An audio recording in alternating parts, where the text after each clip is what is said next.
Welcome to the podcast, Lisa and David. Good to be back. Thanks for having us. David, the Prime Minister obviously suffered a huge blow to his authority with the failure of the Voice referendum last weekend, not to mention the blow to his political agenda. How has he managed this week in Parliament?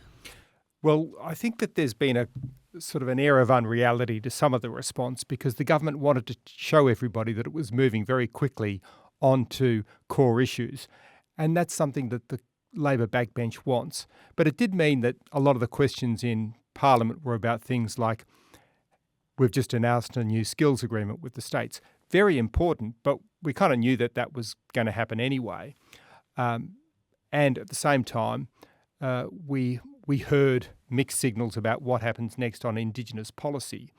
So there was a kind of I think really at heart, a pretense that work was continuing as normal in the normal way, when in reality everybody is digesting this message from millions of Australian voters that I think will take time to figure out and will take time to influence what the government does next on the other elements of the Uluru Statement, truth and treaty. So the opposition have put the Prime Minister under a lot of pressure this week in question time, particularly over those two issues, truth telling and treaty. What have they been asking him? What have they been sort of hammering him with specifically? They've been asking Anthony Albanese to recommit to what he said about the Uluru Statement, about treaty with Indigenous Australians, about a truth commission, also called a Makarrata Commission,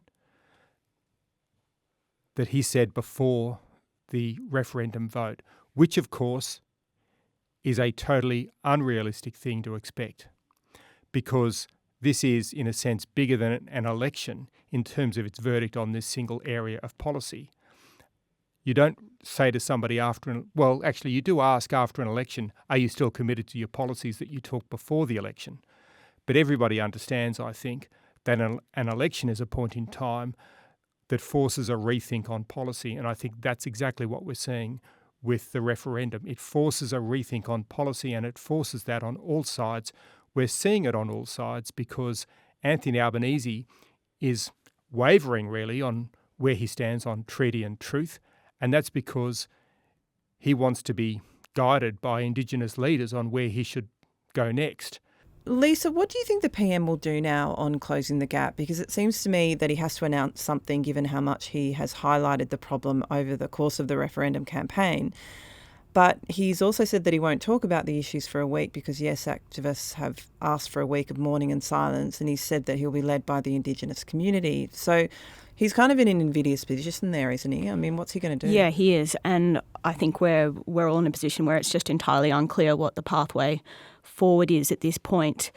This has been some of the problem really with some of the rhetoric that happened on the other side of the referendum as we were going into the vote.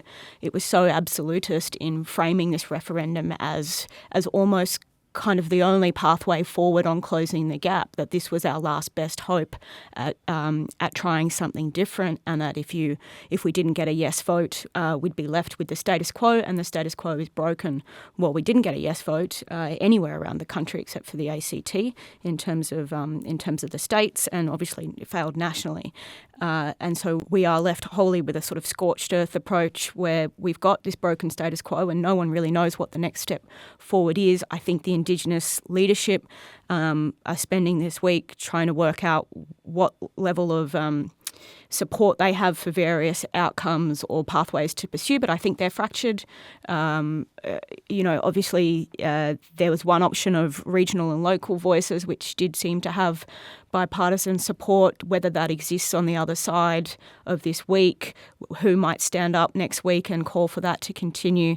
One of the things that we've seen really in the last 24 hours is that in Queensland, for example, their treaty process there is now in jeopardy. It's looking like in New South Wales, the prospect of pursuing a local voice and a treaty process there is under a cloud. So this has not just been a national outcome, really. It's captured, it's having state implications about how you might close the gap at a state level. But do you agree that the PM sort of has to, at some point, announce something on closing the gap, given that he has highlighted it as such an extreme problem during the campaign? Yeah, I think there has to be something set out on at least a roadmap forward, whether that's in the form of a committee or some kind of formal process to bring Indigenous leaders together. Because, I mean, one of the challenges is if the government doesn't provide some process here, is the opposition will fill that space, and you have got Jacinta Nampijinpa-Price in their shadow Indigenous Affairs portfolio outlining the process that she wants to see take the country forward on this regard. Yeah, so on that question, the opposition leader Peter Dutton announced last Saturday when he spoke after the referendum result that if he wins government, he'll create a royal commission into child sex abuse in Aboriginal communities, and he'll commission an audit of spending on Aboriginal programs.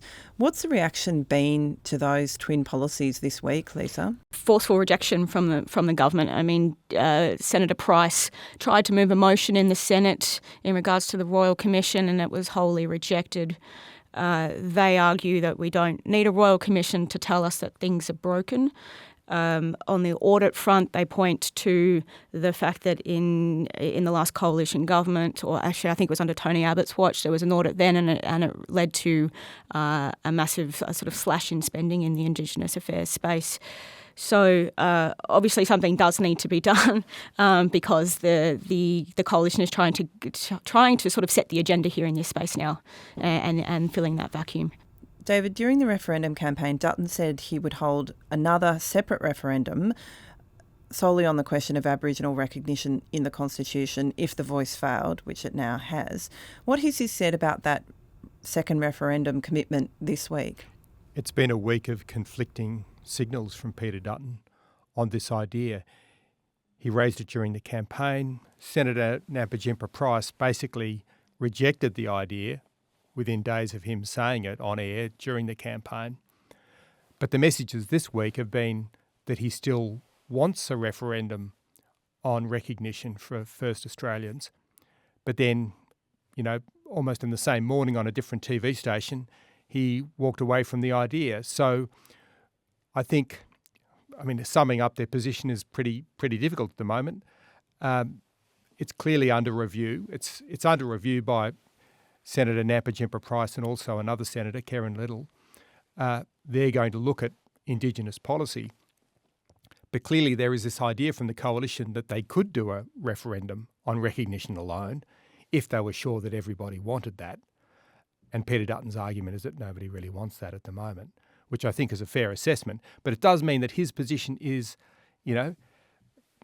lots of conflicting signals and under review. Yeah, so just on that question of the public mood, which it seems like Dutton is reading, I think he's probably right actually when he says there's not a great appetite for a second referendum on any sort of question in this space. But what do you think the public mood is now, Lisa, regarding the question of reconciliation? Is there further appetite for more discussion of Aboriginal disadvantage and policies that might address it? I think it depends who you ask as to what the answer is to that question. Obviously, there is clear devastation and despondency among large sections of the Indigenous community off the back of this no vote. People like Marcia Langton and Noel Pearson were even warning before the vote that that reconciliation would be dead. On the other hand, you've got people like Marcus Stewart, who is an Indigenous leader from Victoria, who came out the day after the vote on Sunday and tried to calm the farm a bit and say, look, we shouldn't read in racism wholly into this vote. This was a rejection simply of the model that was put forward as a way to address the closing the gap issues. The Australian people didn't see that as a way of addressing this challenge. That doesn't mean that they have wholeheartedly rejected this process. But I think there's a huge repair work that needs to get underway here. And I think some of the people who need to be at the forefront of that repair work from the Indigenous community just have no appetite to dive straight back into that discussion at this point. Mm. David, one of the criticisms of the PM during the referendum campaign was that he was distracted by it and he was sort of not focused on the problems facing ordinary Australians, namely the cost of living crisis. How important and urgent is the need now to, at least to be seen to be focusing on the basic needs of ordinary voters now that the referendum is settled? I think it's fundamental and it is urgent, and I think we are seeing it. I think we've actually been seeing it through the campaign anyway. The government made sure that it was acting on various fronts while it was arguing about the Indigenous voice. It did that, for instance, with a response to a review on migration, where they toughened some of the measures to stop rorting of the migration system. That's just one example of a policy announcement that we saw that was significant in the last month or two. I know, talking to backbenchers, they want to get back to the core issues of the cost of living for families. We also know that what's happening with Israel and Gaza is, a major issue where the PM needs to, lead the nation at a time which is incredibly fraught for a lot of communities. So there are these significant pressures, and we will see the government move very quickly onto that. Mm. You've mentioned Israel and Gaza conflict there, and I'm going to use that as a sharp segue into that subject.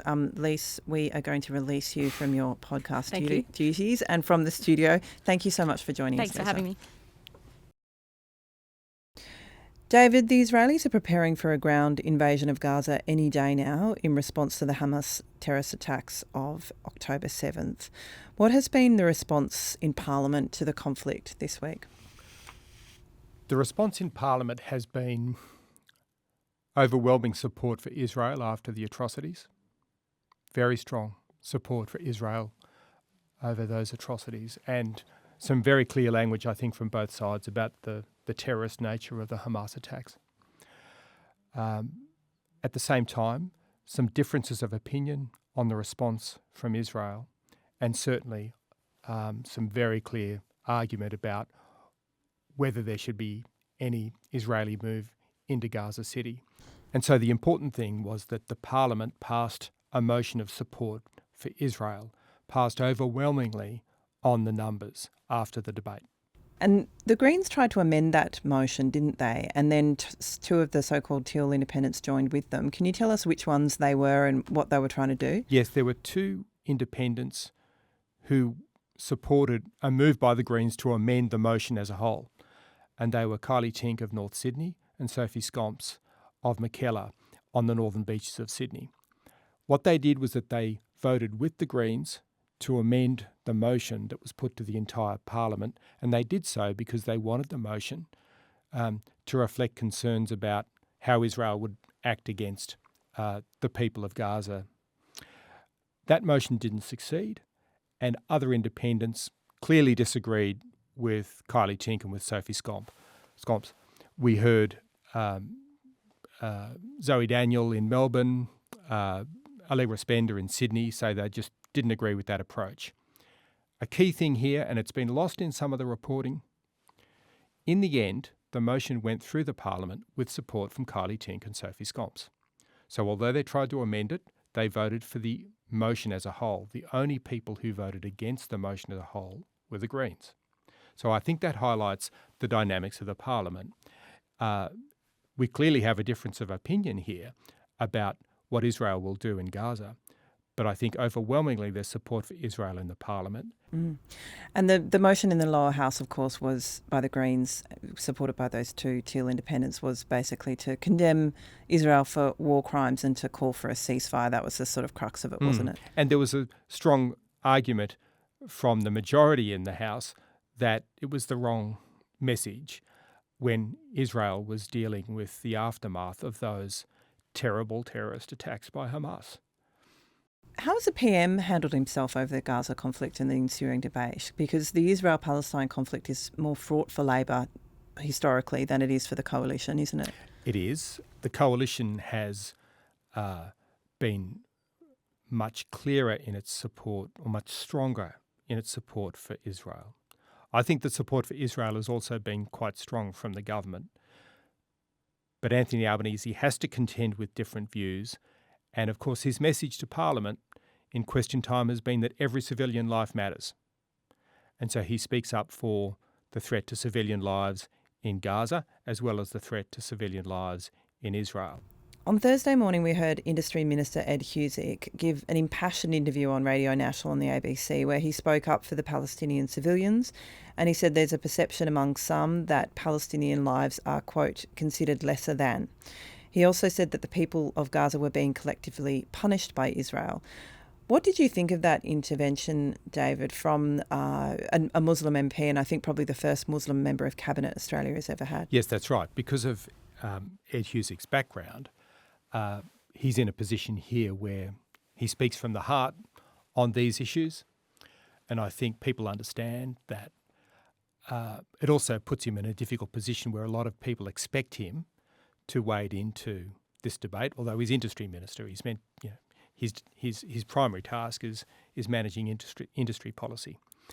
It was a human reaction. His appearance on radio on Thursday morning was the subject of an alert from the Prime Minister's office.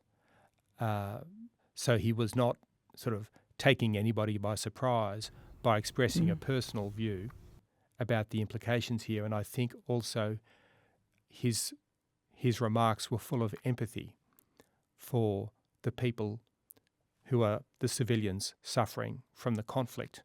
And so I think that made it a heartfelt response to what's a terrible situation. And just moving to the opposition now, what stance has Dutton taken on the Gaza conflict? Has he said much about it in Parliament this week? Last week we heard him use some very strong language when he said that this was not a time for restraint in reference to the Israeli response to the Hamas terrorist attacks. I mean, is that kind of rhetoric helpful? Has there been a backlash to it? And what's Dutton said this week in Parliament? Last week, Peter Dutton made remarks such as cancel the visas of people who go to protests if they're here as visitors. So very strong language from Peter Dutton last week that sort of tapped into the community angst. We have heard sort of a clear warning from the Director General of Security, Mike Burgess, cautioning everybody to watch their language. And I don't think that this week there's been inflammatory language from Peter Dutton. I think this week sometimes the message is in what he has not said. When Question Time canvassed a new initiative by the government to spend $50 million to protect synagogues, mosques, places of worship, faith-based places, there were remarks from Anthony Albanese and Peter Dutton. In his remarks in Question Time on Wednesday, Anthony Albanese pointed to the explosion at the hospital in Gaza City and expressed sympathy for the victims of that. He didn't lay blame for it. He also, I think, interestingly in the language, called it an explosion. He didn't call it an attack on. But there was that language from him about, the terrible outcome with the civilian deaths. Peter Dutton did not mention it. Peter Dutton mentioned the fact that Hamas has used civilians as a shield in the past, but he avoided any direct mention of the deaths of those civilians in the hospitals. So sometimes the emphasis is in the silence. David, do you think that there is political anxiety over social cohesion in Australia and whether or not this conflict will spill over into, causing difficulties or causing tension between the vast sort of multicultural array that we have in Australia? I think there is a great concern about it. And I think the remarks by Mike Burgess kind of signalled that concern. He told our US correspondent, Farah Thomason, about his concerns about neo-Nazis, about, people who were motivated by Hamas, for instance, and, people who are prone to, spontaneous violence. That's a very clear concern. But I also get from people in Parliament House their concern about what they're hearing from people in the community, from the Islamic community and from the Jewish community. And this is greatly increasing at the moment, and I think it's a warning to us all. It's just in the casual conversation sometimes that you pick this up, that there's a worry in the Islamic community about how they're feeling, that their concerns are not being properly recognised. I think that's a very dangerous situation. if the Islamic community is not talking to the Jewish community leaders so that they can do what they've done in the past, which is ensure social cohesion.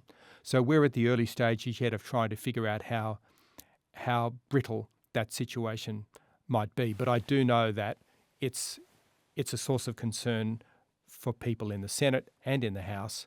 And we are seeing groups coming into Parliament House this week to make sure that community leaders are being taken into, the government's thinking on how to calm the tensions.